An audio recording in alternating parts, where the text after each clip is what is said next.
Hey everyone, welcome back to DIY with Dewey. So I wanted to show my seats. There was a viewer who asked about the seats and how they fit or what they look like in a vehicle.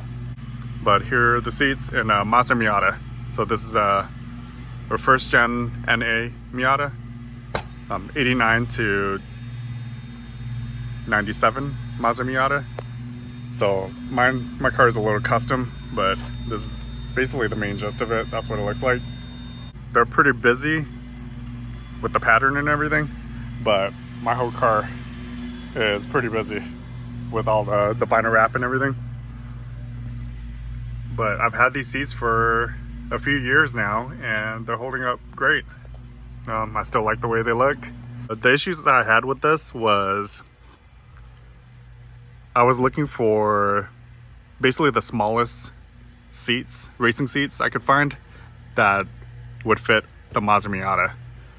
And I'm kind of tall, so when I sit in here, my head is pretty close to the roof. These seats are bigger, so they do sit really high compared to the factory seats.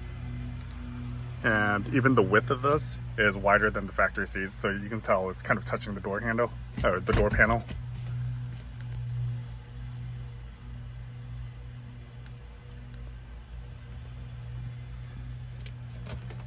There's a little mark right here. I think I got some like brake fluid or something, or power steering fluid, so it left a little mark.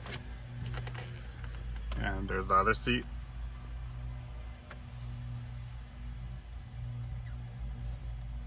But yeah, the seats, they feel nice, they're comfortable. Just a little big. All right, so here's the passenger side. So like I said, it's really close to the roof. My roof is a custom roof as well, so it's really low compared to the factory roof. It's a little bimini top I made. And my head touches the roof when I drive, so I have to kind of slouch a little. Most of the time I take the top off and drive without the top. Would I purchase these seats again? Not for this car. I feel like the seats are too big to fit in this vehicle. Even mounting the seat rails was really difficult. I got the thinnest seat rails I could find that are just basically they mount, they don't slide at all. And here's what the backside looks like. The stitching and everything looks really good. So I do like the quality of the seats are good.